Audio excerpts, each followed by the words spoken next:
welcome to Seriously Read a Book. My name is John, and we're going to read a book today called A Bad Case of Stripes by David Shannon. And if you like this story, please like and subscribe to our channel. And here we go. Ready? 1, 2, 3. A Bad Case of Stripes by David Shannon. Camilla Cream loved lima beans, but she never ate them.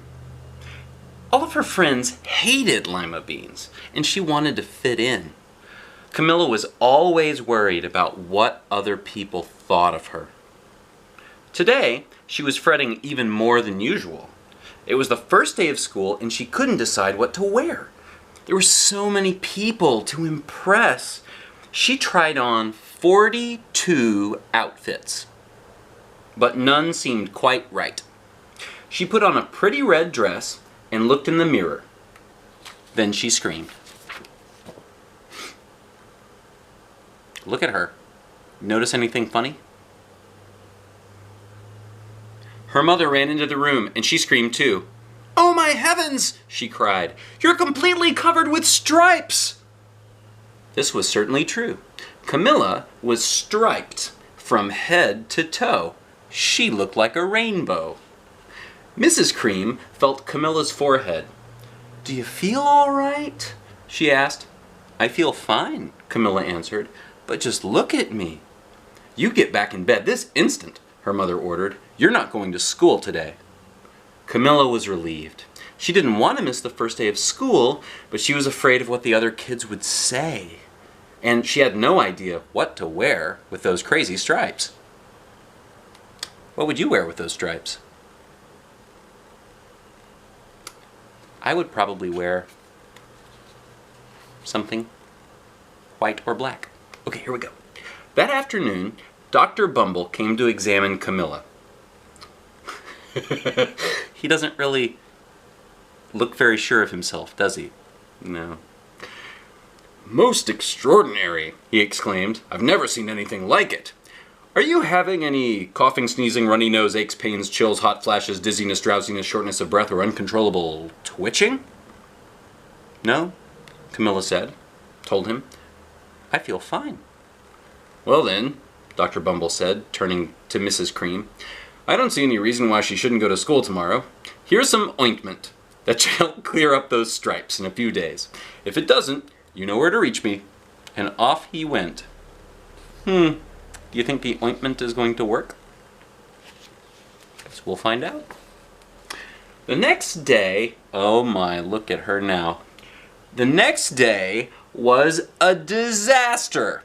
Everyone at school laughed at Camilla. They called her Camilla Crayon and Night of the Living Lollipop. She tried her best to act as if everything were normal. But when the class said the Pledge of Allegiance, her stripes turned red, white, and blue, and she broke out in stars.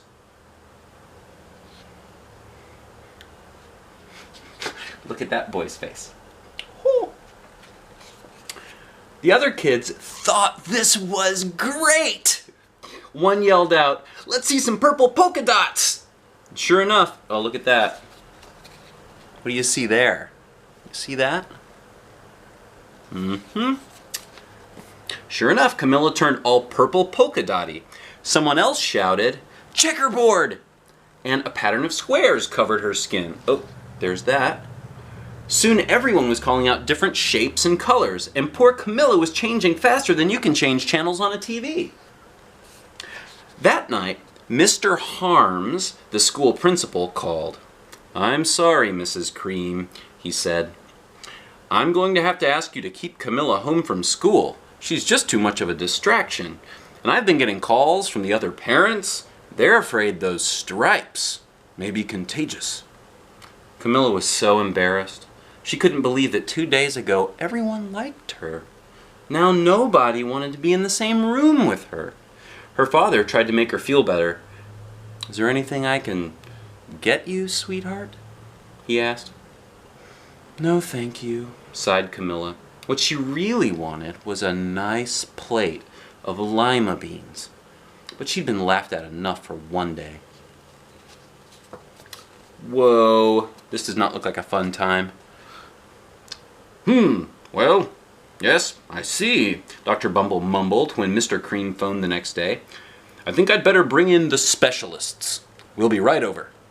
About an hour later, Dr. Bumble arrived with 4 people in long white coats.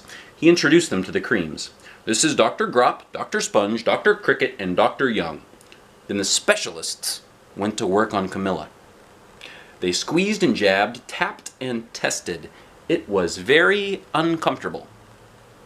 Well, it's not the mumps, concluded Dr. Grop. Or the measles, said Dr. Sponge. Definitely not chicken pox, put in Dr. Cricket. Or sunburn, said Dr. Young. Try these, said the specialists. They each handed her a bottle filled with different colored pills. Take one of each before bed, said Dr. Grop. Then they filed out the front door, followed by Dr. Bumble.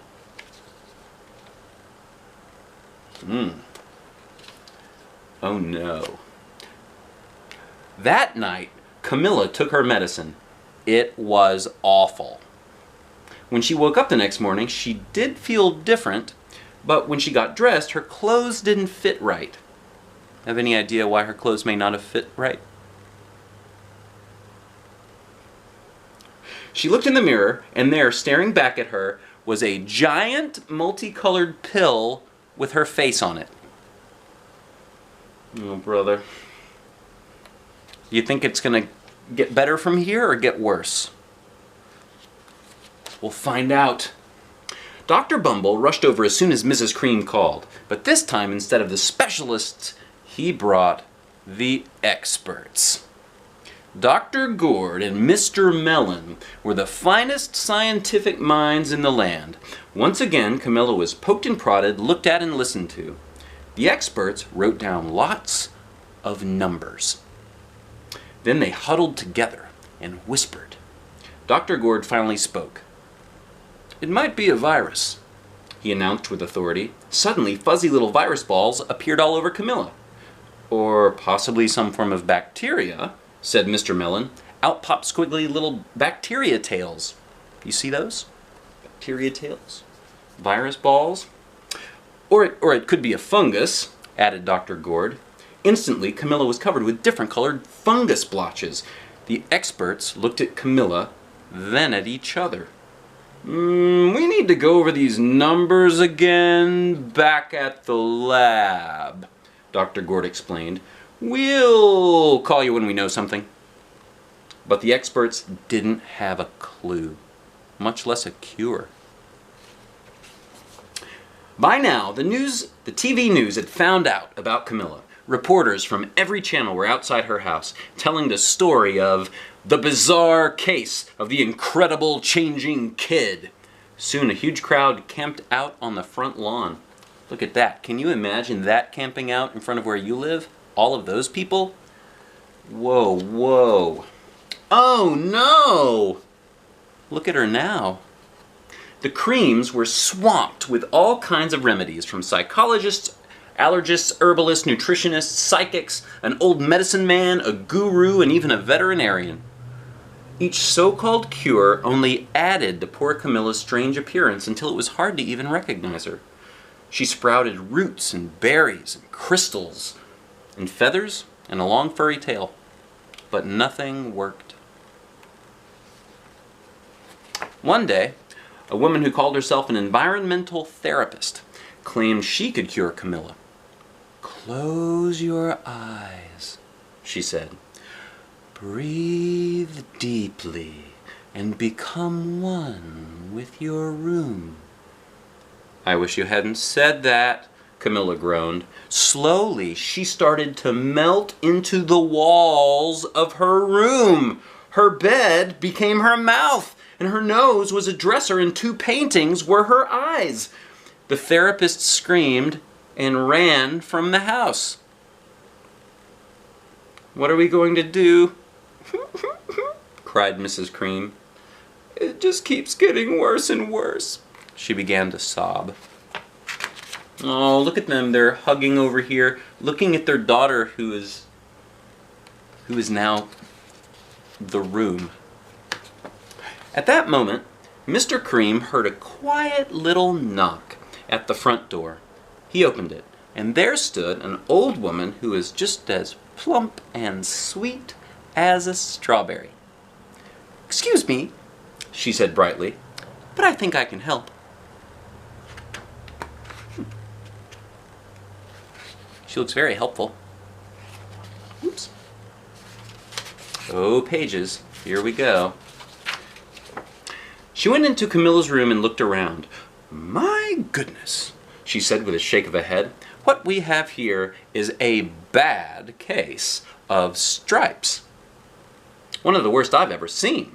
She pulled a container of small green beans from her bag. "Here," she said. "These might do the trick." "Are those magic beans?" asked Mrs. Cream. "Oh my, no," replied the kind old woman. "There's no such thing. These are just plain old lima beans." "I bet you'd like some, wouldn't you?" she asked Camilla. Camilla wanted a big heaping plate full of lima beans more than just about anything, but she was still afraid to admit it. Yuck," she said. "No one likes lima beans, especially me." "Oh dear," the old woman said sadly. "I guess I was wrong about you." She put the lima beans back in her bag and started toward the door. Camilla watched the old woman walk away. Those beans would taste so good, and being laughed at for eating them was nothing compared to what she'd been going through. She finally couldn't stand it. "Wait!" she cried. "The truth is, I really love lima beans." "I thought so," the old woman said with a smile. She took a handful of beans and popped them into Camilla's mouth. "Mmm," said Camilla. Oh, look at her. She's popping them into her bed mouth. Isn't that cool? That is so cool. Suddenly, the branches, feathers, and squiggly tails began to disappear. Then the whole room swirled around. When it stopped, there stood Camilla, and everything was back to normal. "I'm cured!" she shouted. "Yes," said the old woman. "I knew the real you was in there somewhere." She patted Camilla on the head. Then she went outside, and she vanished into the crowd. Afterward, Camilla wasn't quite the same. Some of the kids at school said she was weird, but she didn't care a bit. She ate all the lima beans she wanted, and she never had even a touch of stripes again. Although if you notice, there's a little something in her hair. And a plate full of lima beans. Well, that was A Bad Case of Stripes by David Shannon. It's a wonderful book about, well, what do you think it was about?